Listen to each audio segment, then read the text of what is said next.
Hello everyone, welcome back. I am Fer, and today I want to talk to you because there have been a lot of UPAs in the news. That is an unidentified aerial phenomenon, which is like the new term for UFO, unidentified flying object. And yeah, when you see this news, you immediately think aliens, because it would be so cool if we finally found evidence for aliens. And sure, there have always been these kinds of news, and it's always very hard to take them seriously, but honestly, it feels that this time is different. Because, for example, look at this interview in CNN. These guys are legit people from the Army of the United States, they are serious people. And there was this interview in 60 Minutes. I think there was also one in Fox News, but all these people interviewed are serious people. They are not, and they are not making these wild claims. They are always saying like, "Hey, yeah, we saw some very weird things." And not just that, but the Army of the United States is gonna give a report to their Congress in a little less than a month, and that report is gonna be unclassified. Everyone is gonna be able to read it. And apparently they are going to reveal everything they know about these phenomenons in this report. And it certainly seems that all of these people from the army going to the news and giving these interviews seems to be part of a plan to prepare people for the news of whatever is going to be in that report. And so I don't want to be like one of those people with the tinfoil hats that makes a lot of crazy theories, because I am a scientist. I'm consider myself a very skeptic person, and that's the perspective I'm gonna try to give you in this video. First of all, I have to admit that the thing that I would like to happen, my dream, is that they make some kind of press conference and someone steps to the stage and says like, well, hello, my fellow humans, I'm here to present you the ambassador from the allied cities of Olnaxar, Blickblorg, and then an alien steps on stage and gives a speech to humanity. That would be very cool. But obviously it's not going to be like that. Instead, it's gonna be something a lot less dramatic, but a lot more interesting, I think. Because when they publish this report, there's not gonna be any shocking revelations, they are not gonna mention aliens, they are not gonna mention any kind of communications or very powerful technology they have. Instead, it's gonna turn out that they don't know anything either, or they know something, but it's not something very big or very deep. Instead, it's gonna turn out that they know very little about whatever is going on here. But whatever little they know, whatever they have seen over the years, has convinced them that whatever this is, it's weird, and it's certainly worth investigating. And I think that's gonna be another thing that we're gonna get from this report. That even though this has been happening for years, we know very little, because perhaps the governments of the world wanted to figure out whatever it was on their own in secret and keep it a secret. But perhaps I think that they finally have admitted that this strategy was not useful. And that after all of these years of keeping the little information they had a secret, they had gotten nowhere, and they still are nowhere close to finding out what these things are. But the little information they have seems it's gonna suggest that these are, at least some of them are gonna be drones or experimental aircrafts from China, Japan, Russia, stuff like that. But some of them are going to be, maybe they are gonna seem to be like technology that no one in Earth has.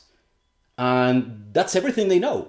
I think that's everything the report is gonna say, that seems to be technology, and this is technology that no one in Earth has, and they don't know what to do with that, because they mentioned in the interview from CNN that there have been no attempts of communications, but also there have been no any kind of aggression from these things, whatever they are. And at this point, the very exciting things are gonna happen.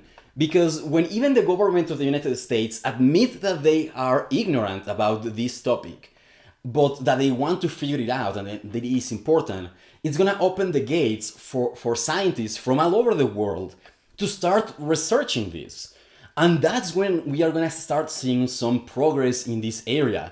I think my first concern would be to try to establish some kind of communications with those things. Because if this is technology, and if whomever is operating it is intelligent, we should be able to communicate with them.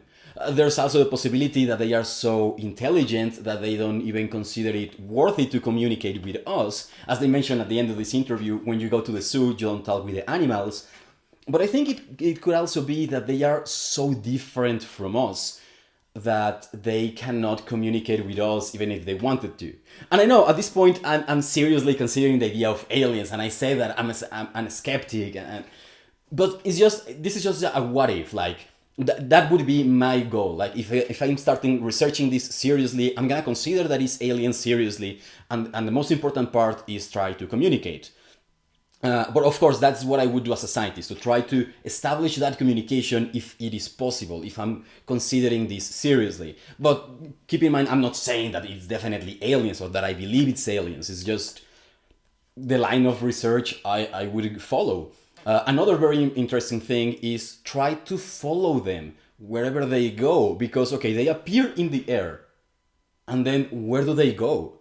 What happens to these objects?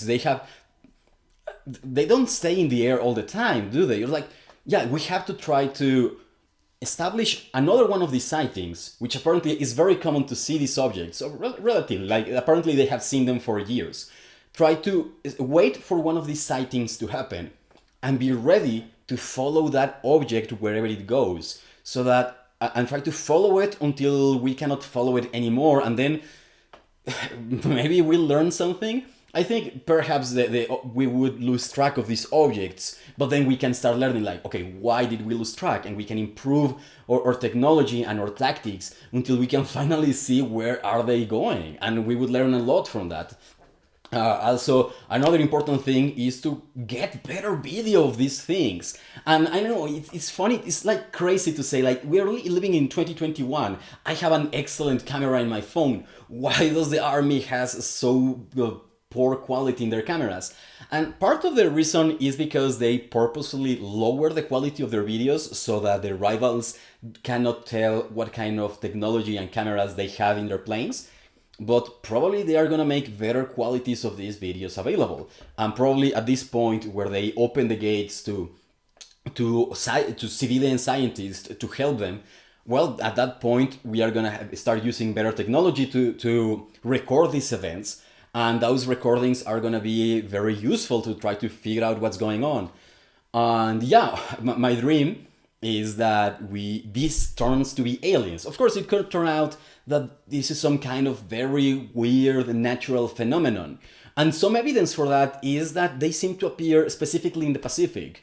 Why not in the Atlantic? Like, if this was some kind of alien technology, why should they limit themselves to just one ocean in Earth?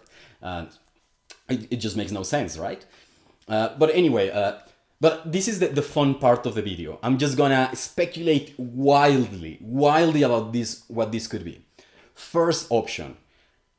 This is technology from very far in the past of Earth. Maybe there was an intelligent civilization on Earth before humans developed, and they left some kind of machines that are still working up to this day, and that's one of them. A possibility I am purposely not considering is that these are aliens coming in their spaceship to explore Earth, simply because the distances are way too long. The time it would take for them to do that is just way too long. It just, unless they have discovered something very weird about physics, which they might have. But even then, like, if you ever left your planet to make a trip to another star, everyone you know would be dead by the time you came back, regardless of what technology you use.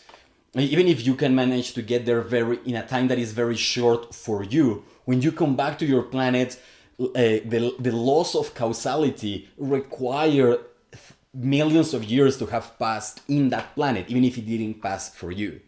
So a possibility that I think is much more reasonable is that these are robots, these are drones, these are some kind of drones that were sent a long time ago to explore the cosmos, and they arrived here and they are performing some kind of reconnaissance mission, and they are sending their data back for a scientific project that takes a very, very long time, which sounds crazy, but then consider that the Voyager probes have already left the solar system. And they left nearly like what, 70 years ago? Okay, I don't know. But yeah, maybe this is a similar project where these probes or drones were sent a very long time ago.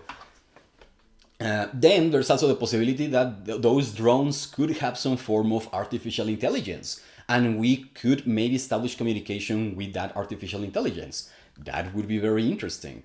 But perhaps in the programming of this artificial intelligence, it is forbidden for it to interact with other species. Maybe it sounds like something we would do, but that's a problem, right? We always filter it through how we humans think. In fact, I recommend you to read this book, Solaris. It's very interesting. It's about a guy that goes to explore another planet in the future, and humanity has not found any other intelligent species in the cosmos until that point. But that other intelligent creature is so unbelievably different from humanity that you are halfway through the book when it starts hitting you that maybe the planet itself is intelligent and alive. And it is so difficult for these two forms of intelligence to communicate with each other. So I know that's science fiction, but that's something we have to consider, that it is very difficult to establish communications because our experiences are so different. And finally, the wildest possibility is that these are from an underground civilization in Earth. And that would explain why they seem to come only from the Pacific, because whatever kind of method they have to exit to the crust of the Earth, maybe they make a tunnel that is there and they have not made a tunnel anywhere else or something like that. That's certainly the craziest one, I think, but it's just that this point is just speculating wildly. And so yeah, but whatever happens next month with a report from the United States, it's gonna be very, very interesting. Anyway, thanks for watching, and please, if you like my videos, please subscribe and give me a like, and yeah, and don't forget to eat healthy, do a lot of exercise, get vaccinated if you can, learn how to recycle. A lot of people put all the trash in the same place. Like, learn how to recycle. It's very good and very useful, and yeah, and don't forget to be happy.